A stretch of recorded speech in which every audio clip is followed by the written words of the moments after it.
Mesdames, Messieurs, bonjour. Jismi, bonjour. Bonjour Pierrot. Pas mal d'actualités cette semaine, mais je propose que nous démarrions par ces trois sociétés du groupe Caillé qui ont été liquidées par le juge. Qui eût dit qu'un jour François Caillé en serait arrivé là? D'autant qu'on a vu récemment qu'il était parmi les 300... oui, il a rétrogradé depuis. 300 premières richesses de France, ce qui est quand même pas mal par rapport à la famille de Châteauvieux, ouais. Qui lui est quand même à son 4e place, je crois. Donc, mais François Caillé, lui, étant plutôt basé à La Réunion, uniquement à La Réunion, alors que le Châteauvieux ayant pris son envol un peu à l'international, donc c'est difficile de comparer. Alors maintenant, pouvait-on prévoir cette faillite du groupe? Parce qu'on voit que ce sont toutes les branches du groupe qui ont du mal, sont touchées qui perdent beaucoup d'argent. Et si on se réfère à la presse dans sa globalité, même la grande distribution apparemment ne serait pas au mieux. Là, c'est encore peut-être là où c'est le plus compréhensible, puisqu'il a dû changer d'enseigne au plus mauvais moment, passer de marque, d'enseigne où avec des marges normales sur du discount où les marges sont encore plus serrées. C'est pas le même métier. Bon, encore, je dirais que c'est là qu'on peut le plus comprendre. Mais par contre, qu'ils perdent de l'argent sur la branche automobile, c'est vraiment très surprenant quand même. Hein. D'accord. Juste pour, oui, c'est encore là, l'investissement était important. Si vous avez lu le papier de Florent Corré, le chiffre investi à Dindar dans le GIR, c'est quand même 30 millions d'euros. Je veux dire, au moment. Les entreprises à Je pense que c'est là la plus grosse erreur qu'il ait faite. La plus grosse erreur qu'il ait faite, c'est de racheter les entreprises de Dindar au plus mauvais moment, peut-être très cher. Et il s'est entêté, il a racheté également Porsche Akadji.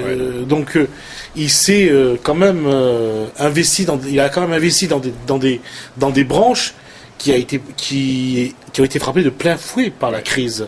Donc la rentrée de liquidité... Le meuble, c'est par définition dans la crise ce qui morfle un peu en premier. Hein.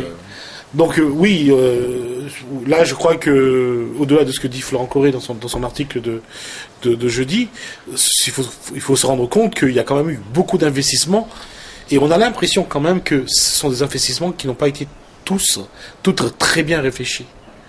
Et c'est peut-être ça un petit peu la conséquence aujourd'hui et la crise, même avec les 18 millions qui attendaient, je ne pense pas que ça suffisait. C'est peut-être un besoin de liquidité pour les 3200 salariés de l'entreprise, de ces entreprises, mais est-ce que ça resterait suffisant? Est-ce qu'à chaque fois, là le rendez-vous est donné au 29 septembre, est-ce qu'il faudra de nouveau 18 millions et qui va payer?